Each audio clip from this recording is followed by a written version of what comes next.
proclaiming the Word of God. Sana all.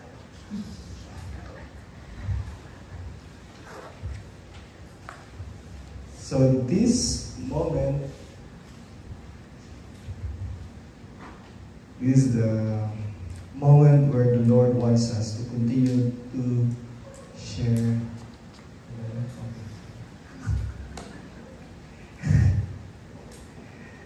sa atin yung pagmamahal niya, yung conditional love. Hindi lang niya tayo minahal before, but He loved us in the past, but He loves us today, present, but He will love us forever. Kaya may forever. Ayan. Diba? Sino na dyan? Okay.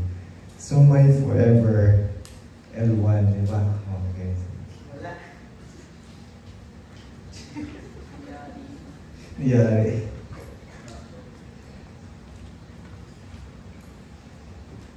I titled this moment, just my prayer kanina also. Deserve mo, Bong, deserve nila ang aking unconditional love. You deserve it. Patuloy na payak kunti ako kanina. Pero I don't know if it's crocodile tears, but really I was really because kanina when I was taking shower, I social. So taking shower. Shower. Mayroon kaming heater. And I was just imagining you guys sa banyo ninyo, sa CR ninyo, nagliligo. Ay, ang lamig, di ba? Naligo ba kayo? Alam ko doon, I'm just okay for me kasi may heater. And I was like, wow, Lord, deserve ko ba to? Do I deserve it? And I was looking at my life, I look at my life, I deserve it.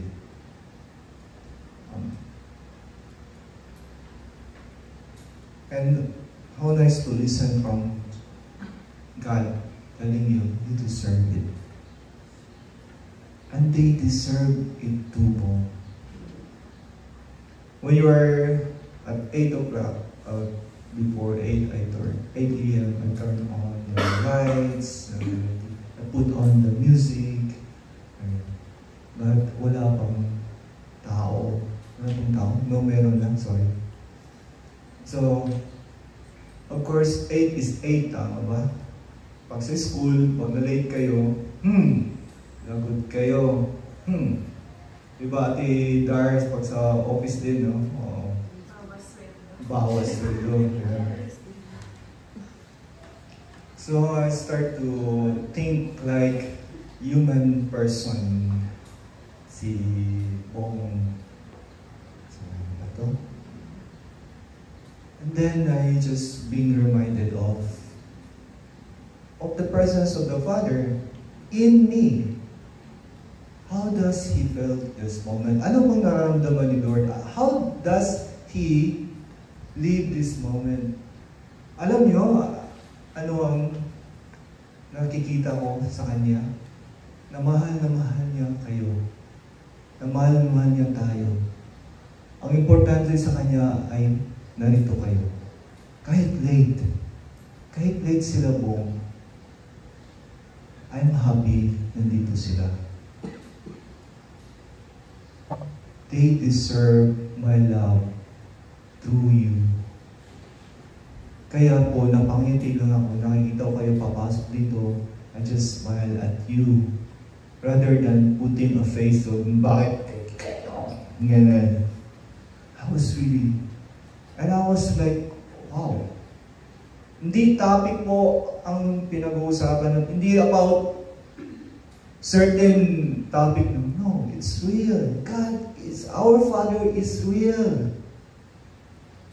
And I was just thinking, we are not in the retreat house. Maybe, we are not in the retreat house. Doon na tayo sa Tagaytay kasi walang budget. Wala na, hindi naman tayo. But you know how much ang grant natin dito sa bahay? You know how much? It's 30,000. Do you know that? So, ibig sabihin, magbabayad tayo ng 1,000 a day. Tama ba? Calculation at guitar. Tama ba? I mean, 30,000 is ilan yan? 5 beses siguro ng electric, 5 months ng electric bill ninyo. Nakasama ba? Pero nandito kayo. Deserve nyo. God made you deserve to have this. Bakit? Lord, sino ba kami? Sino ba tayo? We are the child, loving child of God. Pinili kayo. Di dahil special tayo. No. Many are called, but few are chosen. Bakit? Kasi few lang ang nakinig. Few lang ang humble. Bakit kayo dito? Because of that humility that you have to believe.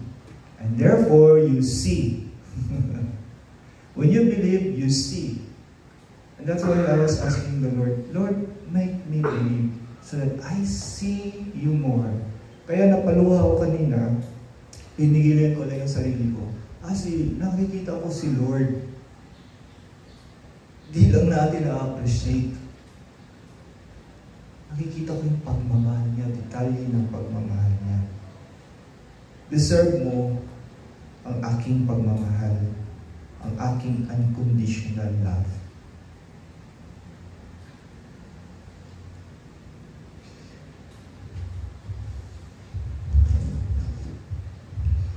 Naranasan mo bang ma-insecure o parang walang kasiguraduhan ang future mo? Ito natutunan ko na sa... Ikaw, naranasan mo ba? Sabihin mo. Huwag na natin kung ano. Sige, okay lang. Alam na ba nila, Jamir? Hindi pa nila alam, no? Yung ka-sharing lang natin. So, paano mababawi yung never mind, no? Naalala ko si Isidro Labis Ginoo. Kilala niyo siya? Isidro Labis Ginoo. Labis na Ginoo.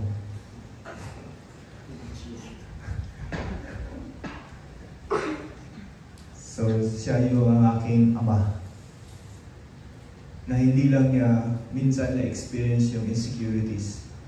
From the very start, when he was 2 years old, namatay na yung papa niya, kay Lolo. 2 years old. And then, inadapt ang papa ko sa kanyang lolo, my great-grandfather. In replacement sa namatay na anak niya. Ang lolo ko. Ganun may tradisyon. So, pinalit yung papa ko. Pero ginawang katulong sa bahay. Okay? Nagsisilbi, nagsasaing, naghahanap ng panggatong, nagalang, ano ba sa inyo? Bunot, no? Kasi sa amin, lampaso. Tama ba? Ay, lampaso pala. Akala ko. Lampaso. Minsan, nakaw lang ng paglalaro ng basketball kasi yung lolo niya, great-grandfather ko, is an ex-judge. Okay? So, yung disiplina, baston. Ano yun? Tama ba? Dapa ka pagkatapos. Ganun ka. Kaya naintindihan ko si Papa, pag nidisiplina kami, sinturon. Pero imagine mo, ang baston, 2 sinturon. Na-diminish. Magaan na. Ganun ang kinalagyan. So very insecure yung Papa ko. when he was young. Pero there was people that God sent who fathered him, yung teacher niya. Later ko lang nalaman na gusto pala mag-teacher yung papa ko. Pero hindi makayanan. Pero yung teacher, yung naging courage. Nung college na yung papa ko, namatay yung lolo niya, yung great-grandfather. He was supposed to be nag-promise na magpapaaral sa kanya. Namatay. Sobrang insecure na yung papa ko. Ano mangyayari? Sino magpapaaral sa kanya? Pero in-encourage siya sa kanyang teacher, this is really, in our insecurities, God is there. God will always be there. Paano? Through person, through the teacher. In-encourage siya ng teacher niya, mag-aral ka. Mag-working student ka. It's not the end for you. So, nagmumuwas ang papa ko sa city, Cebu City, kasi nasa north ng Cebu sila, Katmon. Doon siya sa auntie niya, kapatid ng nanay niya, was married to a Chinese who has a factory ng mga candy, alam mo yun, mga peanut, at saka yung, alam mo yung pinabalutan, peanut na may coated, gano'n, yung ampaw, gano'n na mga kakanin. So, buong araw nagtatrabaho yung papa ko, aral sa gabi, 2 years course, General Radio Operator, Communication. Insecure yung papa ko kasi wala siyang time para mag-aral. Pero kahit kunting oras lang niya, talagang pinitipid niya, nag-aaral talaga siya. To the point na nagtatap siya. Actually, natap siya sa nung board exam. I mean, hindi nyo alam yung GRCO, but anyway. Kaya naalala ko sa Isaiah 43, verse 2 to 3. When you pass through the water, I will be with you. In the rivers, you shall not drown. When you walk through fire, you shall not be burned. The flame shall not consume you. This passage, we always listen this. But the Lord promised us, no? Sa insecurities natin, kahit nalulunod na tayo, o parang apoy na yung impyerno na ang pamumuhay natin, hindi tayo malulunod at hindi tayo masusunod. Because God will always be there for us. He promised to love us forever. Diba, Gabs? Sorry, special mention na kasi, no? Binayayaan ka ng Panginoon natin. Amen. Amen. At sa inyo rin dito, to the point na tingin nyo, wala na. Hindi na ako magpag-aral ng college. Sino? But the Lord is there. Di mag-joke si Lord. In His time, He responded. He will respond. He will make His plan. Your plan, your dream come true. Isaiah 54 verse 10, the mountains and hills may crumble, but my love for you will never end. Maguhuman ang bundok at mga burol. Pero ang pagmamahal ko sa iyo ay hindi matatapos. Let me share to you, no? Ang dali mag-preach. Ganda no preach mo, Father. Okay, nice. How about you? Naranasan mo bang maging insecure? Hindi ko nga siguro. Yung iba na insecure sa akin. Ay, joke. Istorya. Humble lang. Ang garang pare na yan. Yes, daming beses to the point na siguro wala na ako dito. Kasi, nung pumasok ako, ito ang senaryo, yes, nag-abroad yung papa ko. Napatapos niya kaming lahat. May doktor, licensed doctor ako ng kapatid. License lang. Okay? Ang license niya is from United States. Okay? But his profession is a nurse practitioner. Hindi siya nurse na nagpa-practice. Nurse practitioner. Nasa clinic siya. Siya parang siyang doktor din. But he's a doctor by license. My younger brother is a physical therapist by license. Okay? Physical therapist. But by profession, he is a drug pusher. Push ng drug, medical representative. Di ba? Push ng drug. Drug pusher. Okay. Kala niya, no? Mga chismoso kayo. And then, ako, engineering, ako nag-graduate ng commerce. Pero, kinasal, married, so, full-time housewife. Pero, noong 1998, wala, hindi na-phase out na internationally yung communication, yung posisyon ng papa ko, internationally. Pero meron pa sa lokal dito, pero hindi na umakyat si papa sa barko. So, ako lang yung nagtatrabaho that time. My brother has just moved to United States and he was still establishing, hindi pa siya doctor noon and licensed, he's still trying his life there. He was married to a Filipina physical therapist and there.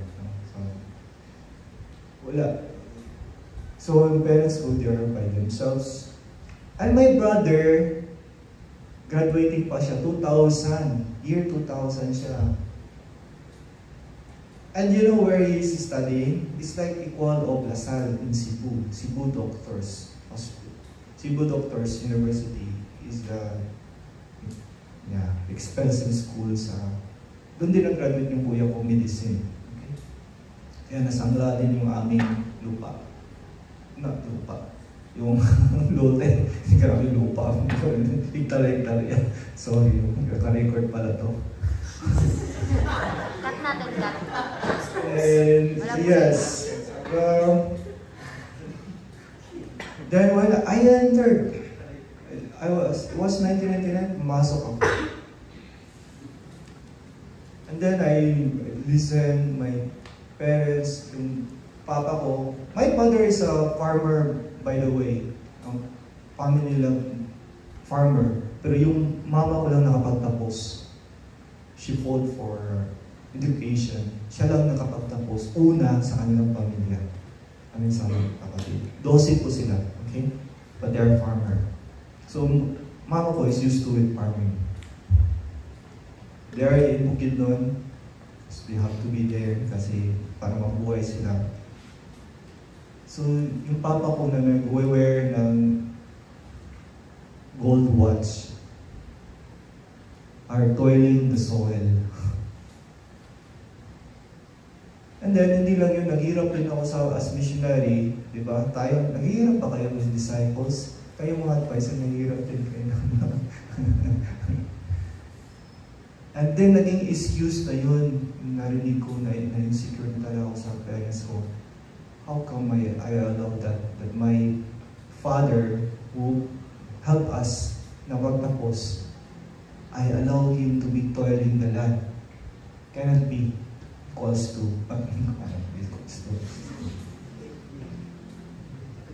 So sabi ko, enough is enough. I think this is injustice. So nagpaalam ako na uuwi na ako. Okay? As missionary.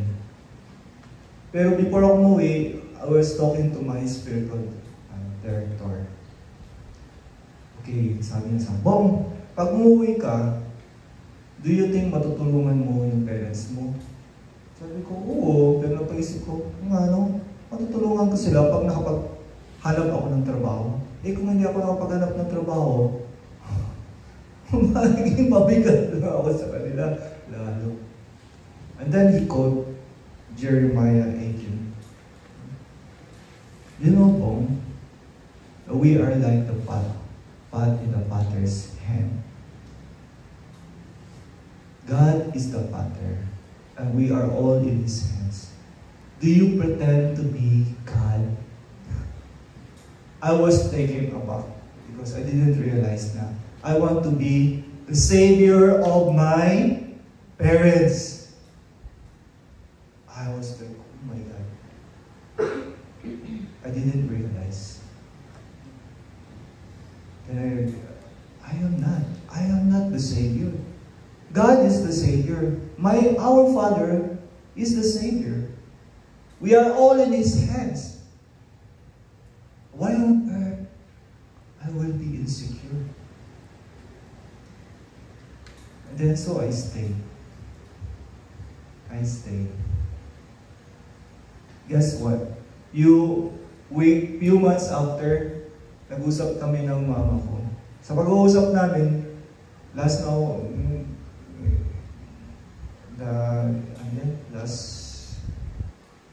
few minutes na pag-uusap namin, sinabi niya, paano kita papadalahan ng pera? Sa Palawan ba? Or sa, I don't know, Palawan exists at the moment? LBC ba? Papadala mo ako, pero may blessing naman, kunti lang naman. Yeah. I was so insecure na kung ano na sila doon. And now here comes my mama was telling me to give money to me. Ko, Lord, I should give you. And the Lord was telling me, you see, Mom, all of you, including your parents, is in my hands.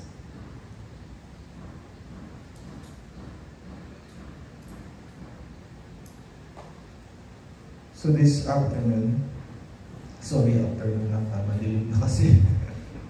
With this moment we will pray. I'd like to ask you to pray in a very different way. Pero hindi siya naman bago. Let's go back. Let's revisit our lives. I think this is kasama kayo sa mga recollection natin, di ba? Sa mga balara. May nagtatawag tayo river of life. Tama ba? Sino bang may alam nun? So, ano yun? On one side, so papel mo, hatiin mo yung may papel kayo ba? O notebook. Huwag mong hatiin. Guhitan nyo lang. So this is the event of your life. You are now, what grade? Grade 9, grade 11. Mag-grade 11. Grade 11. Graduating natin din. So may graduating din next year. So sa stage nyo ngayon, so anong edad mo na ngayon? So from 0 to 21, 0 to 16, 17, 18, 19. Right yun? Remember all those moments na you feel insecurities mo. Okay? And then, on the other part of is the significant person. Because those moments na may insecure ka, may pinapadala si Lord. Di mo lang siguro napapansin. Could be your teacher who inspired you. It could be your friend who inspired you. It could be anybody. It could be even strangers. Okay ba? Okay. Ako ba nag-get ba? Jamir, nag-get ba? Anong gagawin? So, and then, try to remember also, what is God telling you this moment? Not to remember. Try to listen to God. As you revisit this moment and with this significant person, try to listen to Papa God. What is He telling you? Okay? So this is not just history. We're not doing a history or review of our life. It's about listening to our Father in all these moments. This significant person, ano pang sinasabi ng Diyos Ama sa iyo? Okay? Again ba? Sabi lang, please mo. So our rosary will be at 11:45.